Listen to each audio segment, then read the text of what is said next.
Call the workshop meeting to order. Pardon the delay due to technical difficulties. They have been corrected.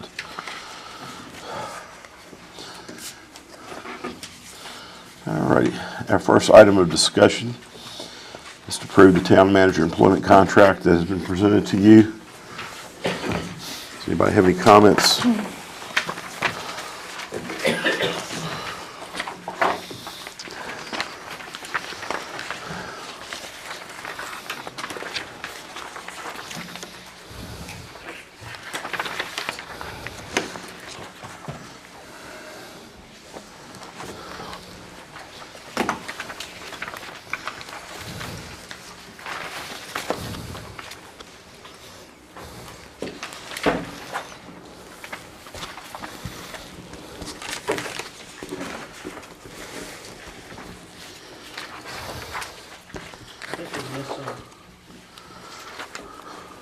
I'm missing page 2, page 4, and page 6.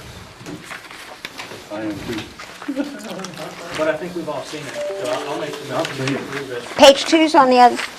No, they got copies that didn't get properly copied. Y'all didn't get the reverse side. Does anybody need, I have it. I've already met them. I read it earlier. Here you go. All right. I'm going to entertain a motion to amend the contract to solidify the start date to January 27th, 2025. Can I hear a motion? Is the start date explicitly listed in the contract? No, it's not. There's a blank space in there. We're going to fill that in with this time. It's January what? 27th, Okay. 2025. I'll make a motion for that. I'll second it. Motion made and properly seconded to amend the contract to include a start date of January 27th, 2025. Any discussion? All in favor of the amendment, signify by saying aye. Aye. Any opposed, no. The ayes have it, the motion carried. Entertain a motion to approve the contract as slightly amended. So moved. Second.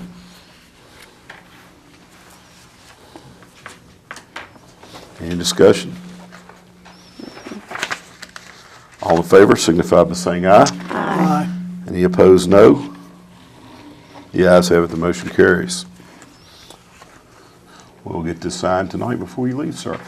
We're glad to have Mr. Michael Campbell here with us tonight. He is our future town manager beginning January 27th, 2024. 25. 2025, yes. How we would love to go back Go some back in days. time, yeah, that's what I was gonna say. Appreciate you coming out. Yes, could we, Yeah, we'd like to all be a little bit if younger we and could a lot turn smarter. back time. Thank you, ma'am. I'll let you say a few words, Michael. Sure. Well, I'm very grateful to be here, and I'm very grateful that you're trusting me with this position, and I'm very much looking forward to getting started. I have to tie up some loose ends and find some housing, but I couldn't be happier. I love this town, and hopefully be here for a long time. We So hope thank so you very too. much. We hope so too. Thank you, sir. Thank you, sir, for taking us. Thank you so much. Our second item, discussion and consideration to reappoint Jacob Ranson to the Board of Zoning Appeals. I think that Jacob has done a good job serving on the Board of Zoning Appeals, and I have no problem with reappointing him. Do you need a motion? Yes, ma'am. I'll make that motion. I'll second it. Motion made, properly seconded, excuse me.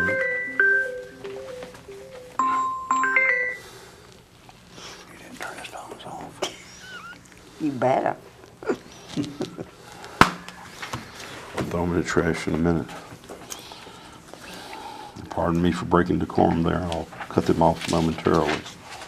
Motion made and properly seconded to reappoint Jacob Ranson to the Board of Zoning Appeals. Any discussion? All in favor signify by saying aye. Aye. Any opposed, no. The ayes have it, the motion carries. All right. At this time, we will have any discussion on the Human Resources Consultation Report presented by Mr. Don Marr, HR Factor.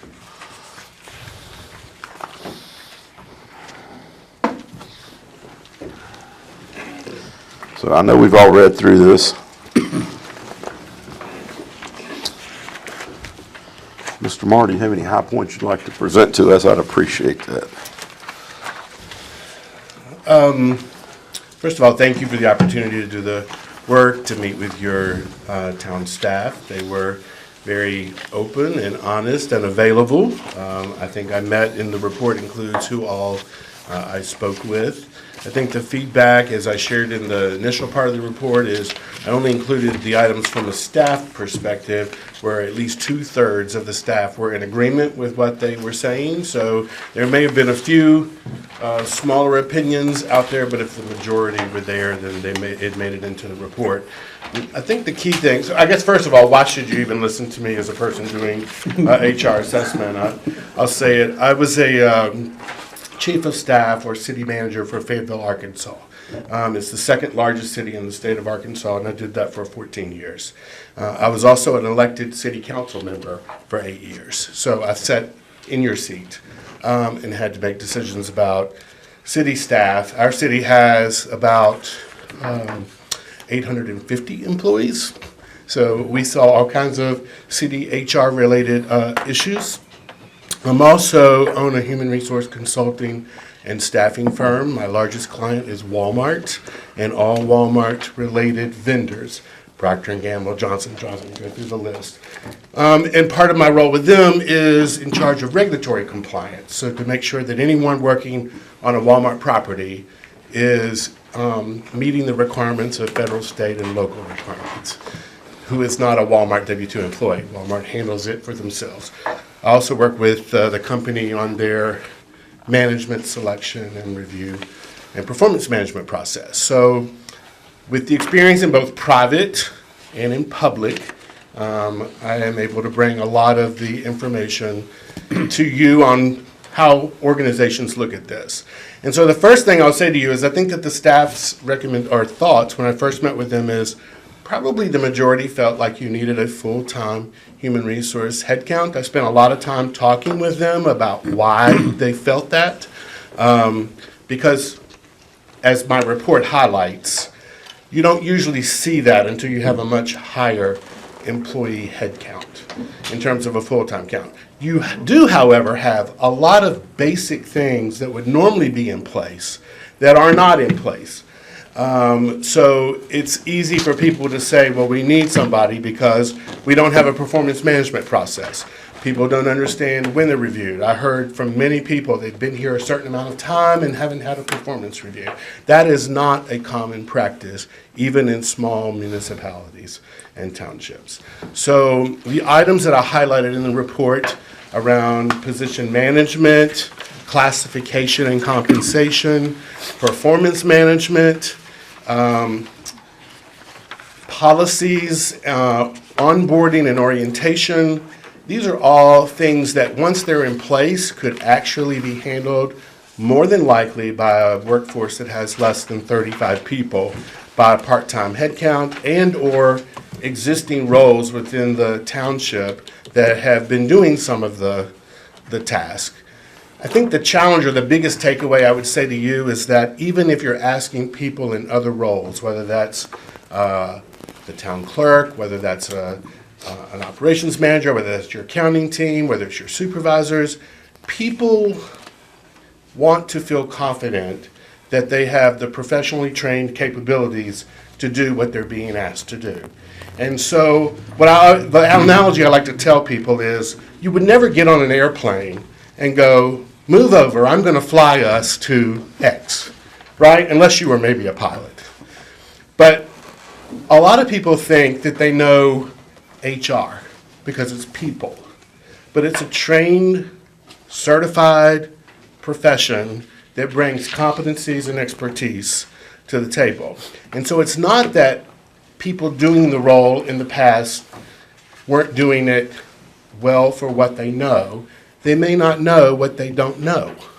And that's the point or the takeaway of this. And I think you're getting at a growth size, the community, the entire metropolitan service area, Your workforce is not just limited to the township boundaries. You're pulling people from much larger areas where more sophisticated workforces exist. And so these expectations are in place, that I'm going to be hired, I'm going to be reviewed, I'm going to have an opportunity that my pay might be looked at not just from a COLA or cost of living perspective, but also from a merit and performance perspective. It also is, what is the council's pay philosophy? And I've given you examples in there that different organizations set. You know, we reward longevity, we reward pay for skills, we reward specialized areas. So let's take a private company. I tell people all the time, you can be the highest paid person in an entity, the top VP of sales, the top VP of HR or operations, the top VP of finance, and you're going to have a pay difference because it's going to depend on how the organization values roles. An organization that values sales, the VP of sales is probably going to make more than the VP of HR. An organization that has different values, operational, retention of clients, they might pay their operations person or staff higher for farming the business and keeping relationships. So all of those things come into play.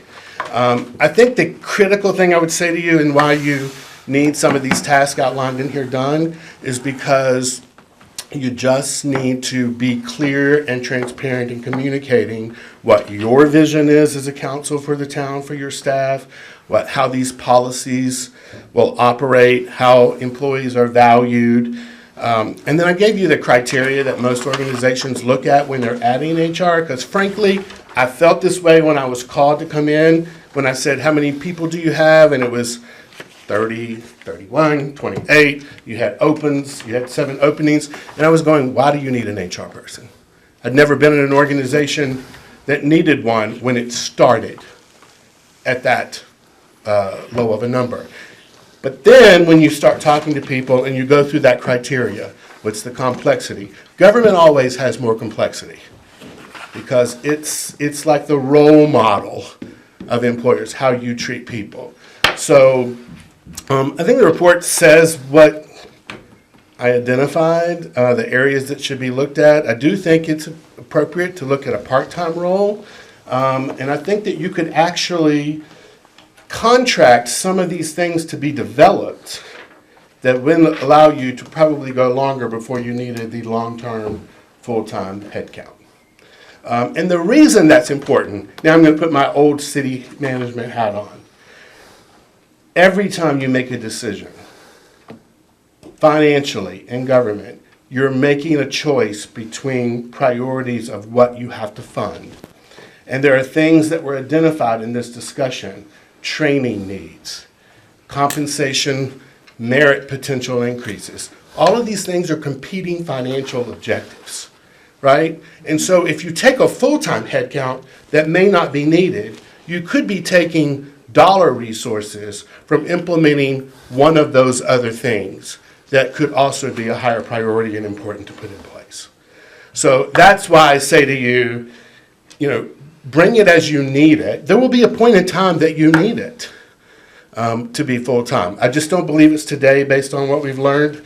I do think it's important in the job description I provided to you to look at it, that position being done the way that it's outlined, because the other problem I think you have is you have several things. Either multiple people working on the same issue, which is an inefficiency. Multiple people thinking someone else is working on an issue, so nothing's being done, which is an efficiency issue. And that is why I think it's important that you look at these roles. Also, managers, one of the things that I spend a lot of time talking with your staff about is a lot of people saw HR as a hiring function that you're going to interview and hire. And what I tell people all the time is the most knowledgeable person to hire is the closest person to the job being performed. Yes. Right? Because an HR person can no way be Just like I'm telling you, not every person is a competent HR professional. They can't be the best wastewater operator, water operator, accountant. They rely on people doing these roles day to day in leadership to be the primary person. What HR provides you is screening for the culture and the engagement of the employee that you want, so that you're hopefully bringing in the talented, ethical aspect, and then your hiring managers determine their skill capabilities. So you never can vacate hiring from the people who are leading your department. It has to stay there. But who posts the job? Where does it get posted? And I'll tell you one thing that I didn't like that I heard that is a major change in every municipality taking place today around hiring. The days of posting a job and waiting for people to respond are over. That doesn't have how hiring happens anymore. You need strategies of recruitment. You're going out. So there's a city I worked with, had a hard time in their particular case hiring police officers. And so we developed an entire strategy around, we wanted to focus on sports teams, men and women teams. They were physically fit, they were used to being a part of a group, they had to do roles on their own. It just gave a strategy where we're going out and actively recruiting from the time someone became a sophomore or a freshman in high school until they graduated, to get them into thinking about those roles. And what was the other item? We had to think about their mother, because who's the most influential person in a child's career? Their mother. If their mother says, I don't want you to be a policeman being shot at, you're not going to get many applicants. But if you had a family that grew up in the police department, then you're going to get that family who had that commitment. So it's all about designing a strategy to get who you want and not just waiting to see who shows up.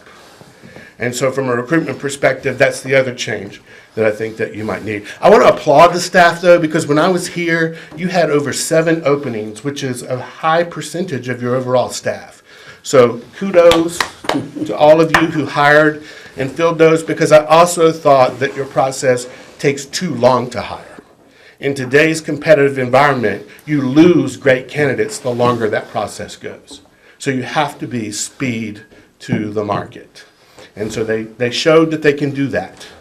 But I'm happy to answer any questions. I've kind of laid out for you the areas that I think you could maybe contract someone to help you develop the system. And then I think you could hire more of a generalist part-time headcount initially to do it at a lower cost, so you can use those added funds for training, for compensation, for raises, you know, if you decide to look at classification, whatever other priorities that you may have as a council.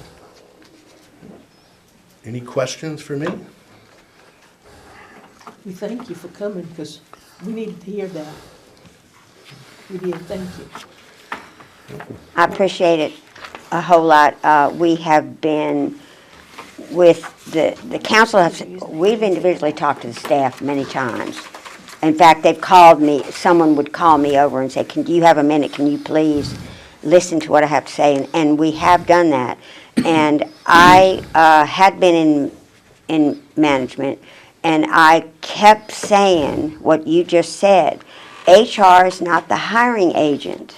You have to have the person in charge who's in charge of that unit, who knows what the job duties are, and no one wanted to listen. So maybe they will see what you're saying, which is they help you. They do the background check, all the paperwork. They're a wonderful tool, but in my opinion, we did not need a full-time HR person for less than 30 people on staff. We could, possibly do, and I know it's important, and it's important to our staff. I know that. I appreciate that. I'm not discounting any of that, but I'm saying we need to have a better approach to it, and not one that will financially challenge the town's finances for something ongoing. Like, as you say, at first, the consultant can get some of these things on paper, some of the compliance issues and all of that, and then moving forward, we shouldn't really need a full-time HR person for our small staff. But we do need an HR person. We do need one. I know that. I realize that. Because we've been, we've been through a lot of things. But I appreciate your wisdom in this. Well, Mary, prophets are never respected in their own country, so just stay with your viewpoint, because you'll eventually be proven to be correct. If you're looking at it on data and facts, it's pretty simple. And when you add headcount, it really is a data number. I mean, if you're a call center, you're going to add headcount way faster than if you are just a corporate office. The amount of people you need to handle the issues related to that type of business is different.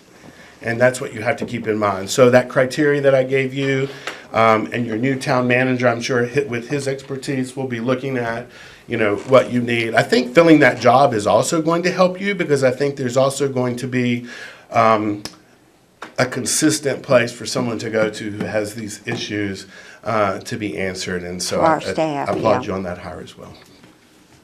Don, thank you very We much. thank you very much. Appreciate you letting us know what we don't know. You're not by yourself. Everybody's that way, including myself. I don't know everything about your town. That's why I gave you some of these things to look at, because it may be important for you. I do think the council needs to decide what is your pay philosophy. What is, how you recognize and reward people. And that's not just pay. That can be recognition. It can be, events that create culture. There's lots of things that make people want to be a best place to work. Some good advice. Thank you. Thank you, Don. Thank you, sir.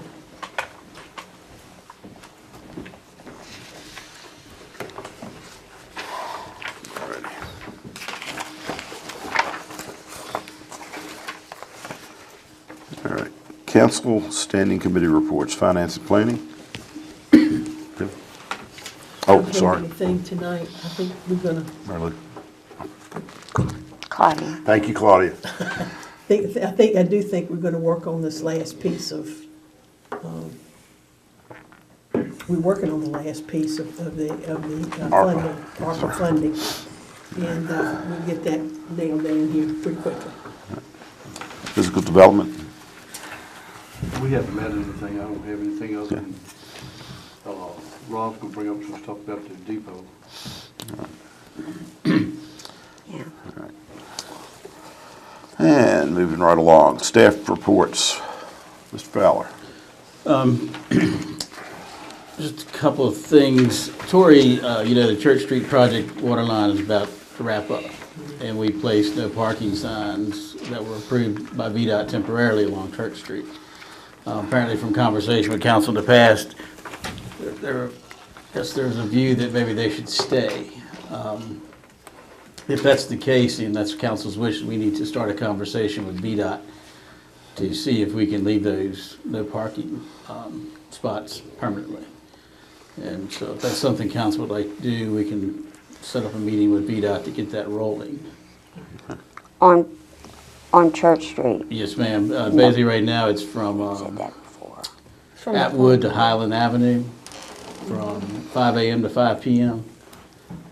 And it's really just in front of those people's houses, right? Yes. So if they had not overnight guests, but if they had people for dinner or something, Yeah. they could access that Yeah, road. I'm not exactly sure. 5 a.m. seems early. Yeah. So- How would enforcement work? Would that be, they'd get towed, or is that we're looking at the sheriff's office to write tickets? Would probably be a ticket situation. We'd also have to we have a conversation with the sheriff's department to have them weigh in on it too. I'm not really comfortable putting anything else on the sheriff's office. I don't think that we're gonna get a realistic, and this isn't saying anything negative about the sheriff or the sheriff's office, it's just a matter of capacity and ability to enforce it, but I don't think we have the capacity within our sheriff's office to spend time writing parking tickets. And I would be all for it if it were civil enforcement, or we had a contract with a tow company that was gonna remove people if they're just parking there 4 or 5 nights in a row and it's no parking, and we've tried to make contact with the owner and they're not there, or they're not responding, then they get towed. I'd be fine with that, but in terms of active enforcement, asking our sheriff's office to do it, I just don't think we have the resources as a community. I mean, it could even just, I mean, I'm guessing that now while they've been up, there's not been an issue. So Tori just wanted to bring that to your attention. And if it's something we wanted to pursue, we need to go ahead and pursue it with VDOT now because it takes a while to get anything through the VDOT chain sometimes. And we'd have to have justification for them to approve it long-term, I mean, And what can we say, just because we want it? I mean, I don't know. Don't how exactly know what the product, I'm sure we'd use the argument of congestion, because my understanding is where this came up from in the past, pedestrian safety. I'm just throwing it out there just to let you know that we're going to leave them for a while, but once this wraps up, we're going to have to take them out. So if we'd like to leave them, we need to have a conversation. I was thinking there was a section there in front of the middle school that already was supposed to have no parking out permanently in that area. I don't know if it's drawn over as what you're speaking of, but I don't know, I can certainly check. I think on the school side, I think they Yeah. went through and had signs put up no parking through there just for the congestion like you're talking about. But Yeah, there is one like, before, from the pizza place halfway through the school, there is one there. Okay. So that you don't park on that side of the school. And if you like, I can certainly reach out to the sheriff and get his thoughts and views on it. I think it is kind of nice to not be Report so back. crowded on that street. Yeah. And like Tori mentions, that there's that whole new parking lot. Right. Because, I mean, I don't know what other reason you would need to park on that street. other than if you live there. Right, other than if you lived there and your driveway was overflowing. I Well- can't think of a, Well, I there mean, is a but people- pregnancy support center. true. When they took that parking away, that is now forcing the ladies to find alternative parking. But at the same time, everybody is used to it now.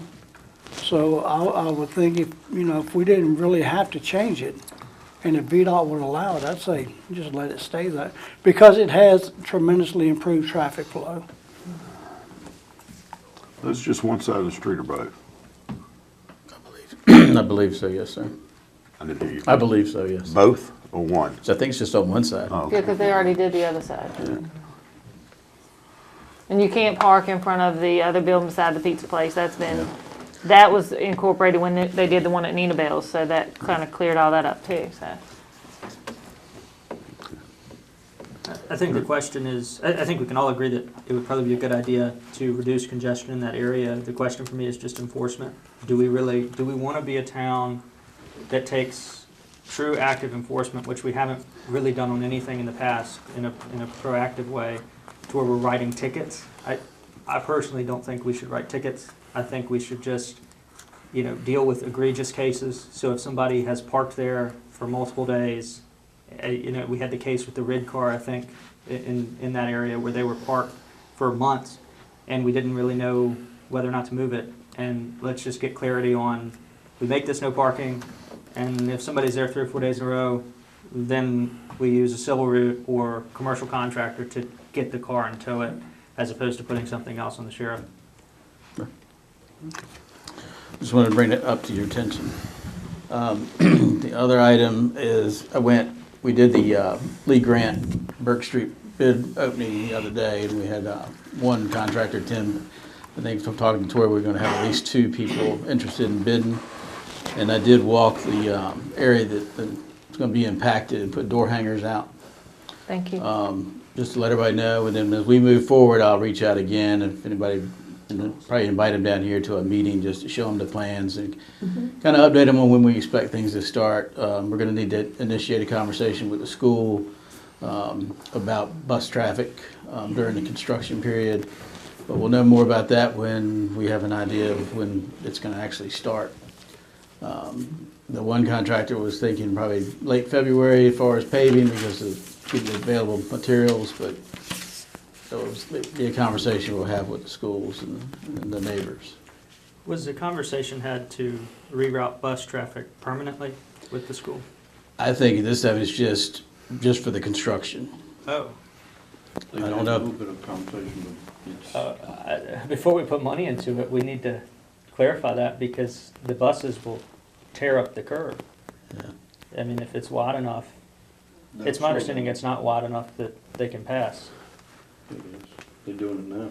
Yeah, we'll gain about a foot of pavement, They've roughly. been tearing up the sidewalk too. Right, but we're putting in That's what I'm, the sidewalk back. Yeah, the new sidewalk will be a 6-inch curb, Right. which should Just slow down. deter from that, but. And most of the drivers do not want to hit curves. No, I'm just conveying, I think Mr. Elder, before he retired, had a pretty poignant concern that he reiterated every time we talked about it, is that if we put money into it, then the conversation with the school has to happen, because the buses, when two pass or two trucks pass, a lot of the time they're going up, well, it's not even up, it's at the same level right now, but now we're introducing a curve that's just going to disintegrate. Are we getting any increase in the traffic width?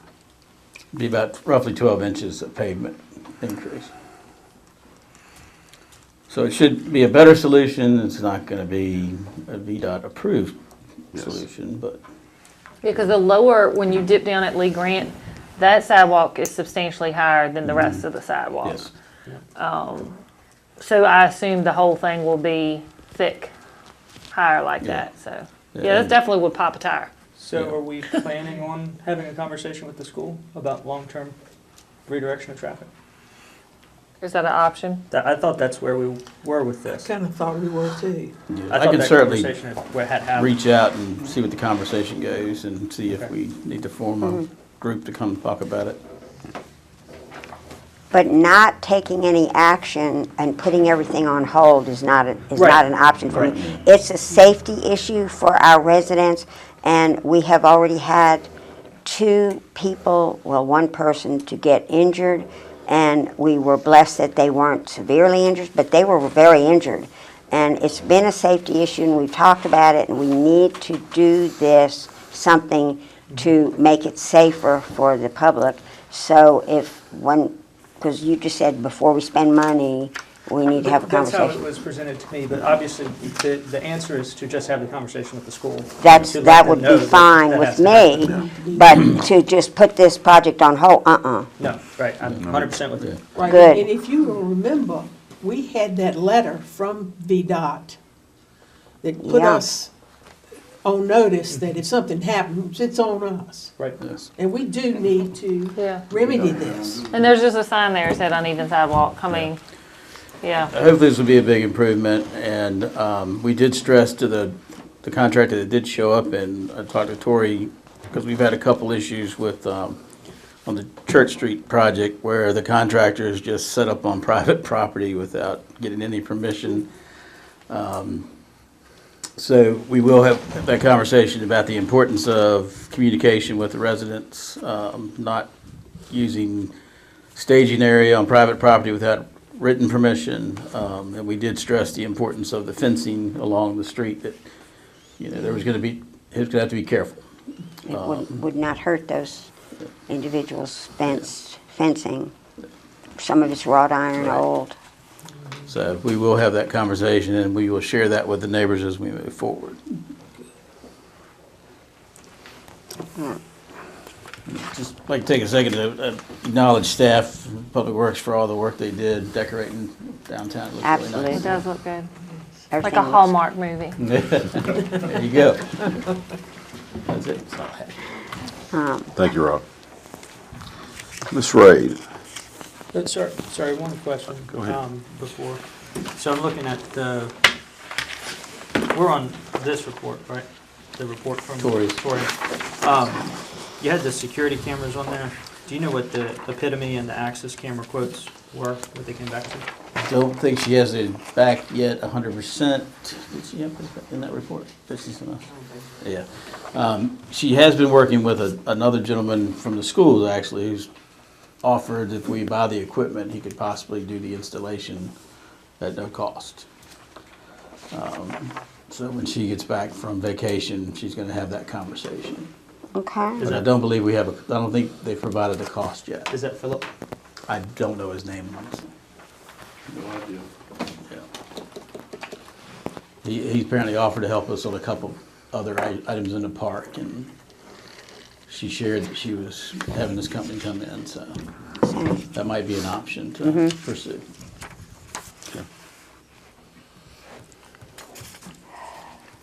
Anything else on town manager's report? You want to say the depot? Oh, yep, sorry.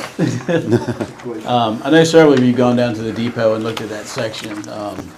And Councilman Garrett has gone down there and he's actually entertained the idea with a contractor and received bids, that you have a copy of, to do necessary cleanup and repair. And from talking to Ms. Ray, we might actually have some leftover monies that we could possibly apply to this cost. So Councilman Garrett wants to provide a little more of his site visit. Basically, we just got a price on doing maintenance, because the paint's peeling and mitigating the lid that's in there, and just paint the hole inside and bring it up to where it ought to be. And getting ready for our 100th anniversary, I think it'll be good to go ahead and get this done. The 2000 is demo of pulling out all the unneeded wood structures and stuff that had been erected inside when the previous tenants had it. And then caulking all the holes and filling in the holes, and then painting the radiators for the heating system that are not being used, but they're just for looks, for aesthetics, you know. Putting it all back as close to its original as you can. This does not include the paint, and I figure probably $600-700 worth of painting supplies he's gonna need. This is just labor. But I didn't know if we had money to be able to move forward with that, Rob could move forward with it. So if we have if there was unanimous agreement tonight, we could authorize the money. So one, I guess, would there be any objection to me proposing a motion to authorize the funds? And if it is unanimous to do it, then we can vote on it. I'm good with that. Then I move that we authorize $15,000 up to 12. What do you think? Yeah. Yeah, because you might run into something. Let's do up don't know to about. 15,000. Because, and if you don't spend it, that's fine, but we Yeah. don't want to cut ourselves short. What about the electrical? This is just painting, is all we're talking about. Yep.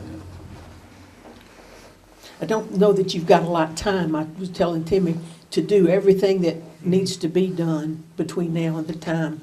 We need to get moving on it. Yeah. But we Yeah, it would do be need nice to move get on this it. done. This will be the first step. Yeah. And, This ain't gonna impact any other work we've got, like, we've got some drop ceiling issues we wanna deal with, and then some plumbing issues to get the bathrooms back working. back to work. And what about the HVA system? You said that was, I think it's operable, and talking with Kent and all, we just need to go through and do maintenance on it, and yeah. we can make that happen. I just dumped this on Kim just right before we started, so she'll verify that we have some of that additional funds from that grant. We do have some in that line item that we could use already. Possibly. Yeah, possibly. I'll explain a little bit Let's say more. we did, no, Because, is that what we're calling it, Nathan, the Centennial Committee? Well, I'd say just for this is, we're doing it property maintenance. Yeah, but I mean, it is, but I mean, moving forward in the Yeah.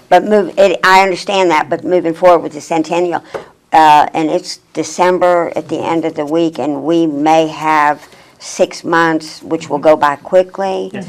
And we were thinking, since I'm on it, anybody can be on it, but it's been Nathan Chair and me so far. And even if we don't achieve the bell or anything we talked about at previous meetings, that would still give us a nice place because we're working on a booklet, Yep. and to have and to present to the public when we do have our centennial celebration, which is June. We could be the whole month of June. Well, we haven't got there that yet, but that would be the ideal place if we've got it repainted and everything. Yeah, to be able to use it. There's no need to Yeah, have it. You can't and use not it. just for that, but moving You want it to forward. look nice. Yeah. A different subject. The mayor and I did attend the regional planning meeting last week, and there was a representative from the tourism department for the state of Virginia. And giving Cindy some contact information, she might be able to provide some marketing help for the anniversary celebration as well. Good. We'll take all the help we can get. Yeah, I'd say 15,000. So, just to restate, since there's no objection to making a motion on it, I move that we authorize $15,000 to abating lead, paint, and other renovations in the train depot. Got a motion? I'll second it. Properly seconded. Any other discussion?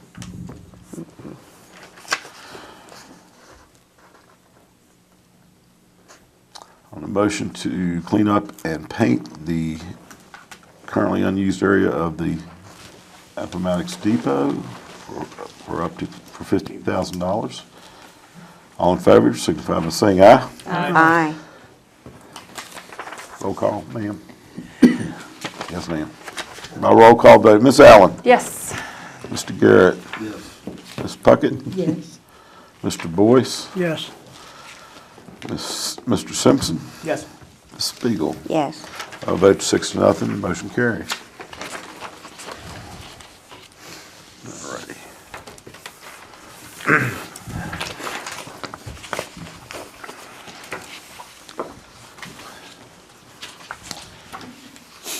Anything else, Mr. Fowler, for the second time? No, sir. Thank you, sir. Anybody else have any questions, Mr. Fowler? Ms. Ray, Treasurer's Report, please. Okay, I'm going to start right there since we're on that topic. Then I'll go back to where. That works. I just want to say that we haven't done our carryovers, and today I was planning to do some budget amendments, but we do need to do some carryovers, we do need to do some budget amendments, but we're in such a transition, I can't recommend anything yet till things kind of calm down or slow down a little bit. We've just been so much transition. So in talking about the depot, originally we had allocated a certain amount and thought we were finished, but I guess we have a few more, and we stayed under budget, I think, from last year, what we had allocated. So it would have been a carryover.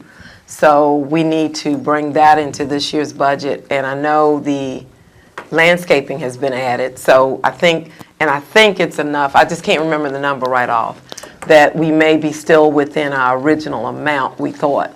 So I will double check into that. That's why he was saying we may have already have something in the budget. Available funding. Yeah, we just have not formally brought over a carryover, because looks like we're still doing a little bit about it Thank you. with the depot. So with that being said, I'll come back to the rest. I'll start where I plan to start now. Just want to say that all the funds look healthy. The water fund, I'm just going to give you an overview.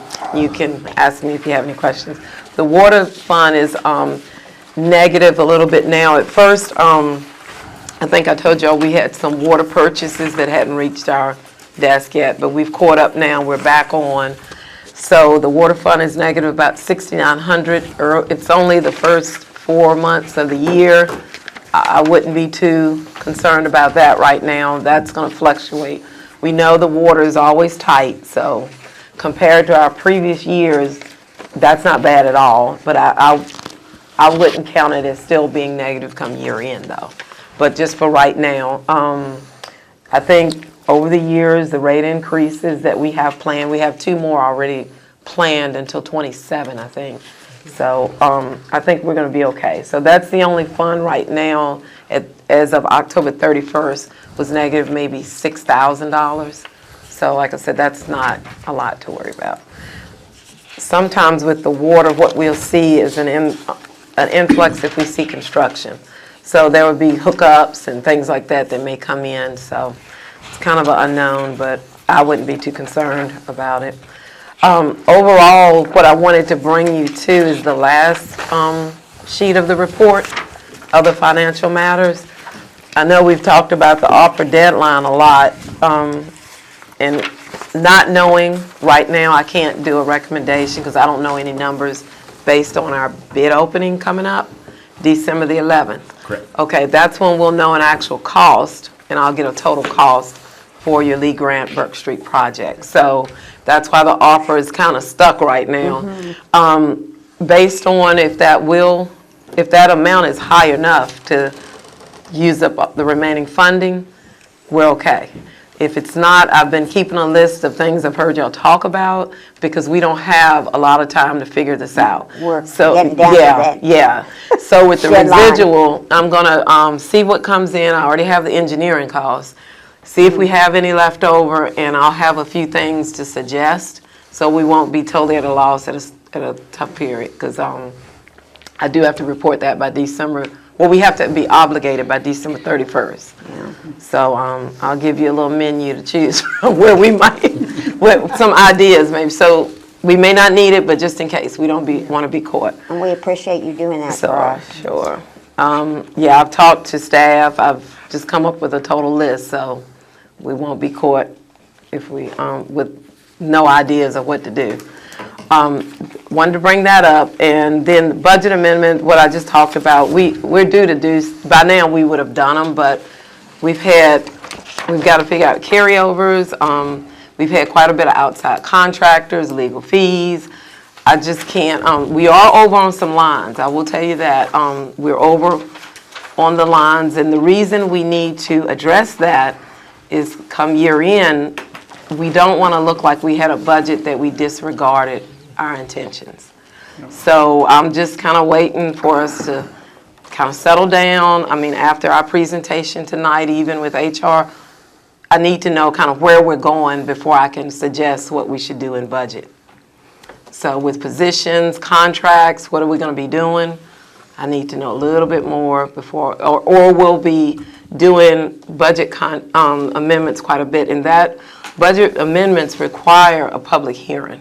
So we don't want to keep taking it to the public, and so I'm kind of, so if by January 15th, that's where I'm going with that, if you all can maybe figure out what are we going to do with all that we know now, and settle down a little bit into, are we going to do something with HR now, that so that we can figure out what we want to increase in our budget. We've had the salaries I looked at, we're okay right now, but I don't know if we're going to make it all the way year in with some of the things we've done. So with that being said, I would like to do amendments in January. So I'll be, kind of think about where you want to head with everything that's going on, I guess, and talk to management or to the manager, so I'll know. And let's see, is it anything else? Yeah, and another thing, we're starting a new budget season. I don't want to be in 4 years. So we've got to make sure this budget we're currently in is staying current with what we're doing. We've got to start planning for next year's budget year. The auditors are coming in January. They're later than usual, so they're back in 24. And we're now living in 25. So that's 4 years I'm going to have in my head. So it would help if we can really nail down where we're heading so we can get some of our documents straight. And if anybody, I don't know if you have any questions about the numbers tonight on the financial report. Yeah, you can always, where I am, so if you have any questions. Okay, that's all I have. Thank you, Ms. Ray.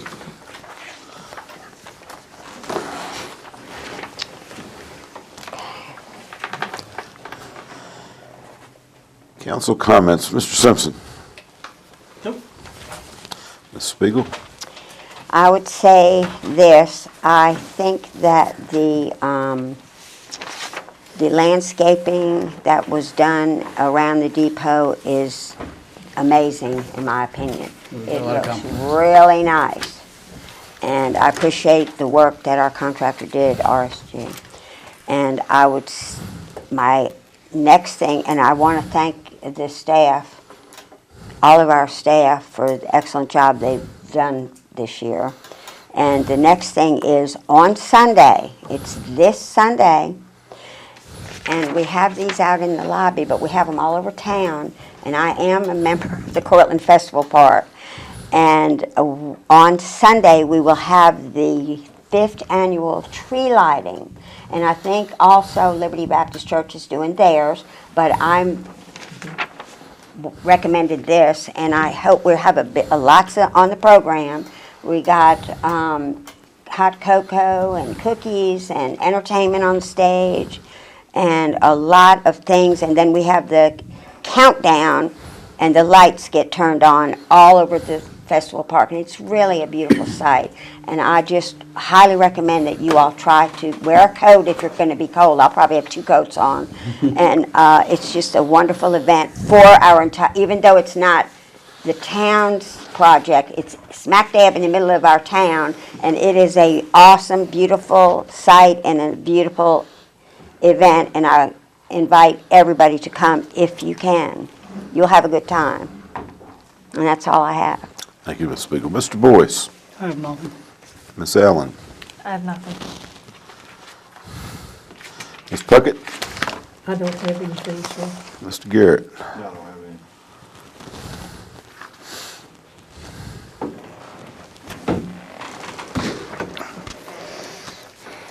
Based on some discussions I had with Mr. Fowler earlier, the closed session we have scheduled for tonight will probably not be necessary. For any further movements on the HR, how should I word this? The HR expertise that we need, we can do it within a contract which is allowable by the town manager's limits. We're gonna move forward with a contract, right? Is that the goal? For the consulting for HR? Absolutely. With Mr. Marr? If council's okay with that, yes. That's awesome. So, That's a good thing. with the consensus of the council, Mr. Fowler, please move forward that issue. Does that require a formal motion, folks? Are we good? I think it's within his discretionary. I thought so too. Any other business come before the Appomattox Town Council tonight?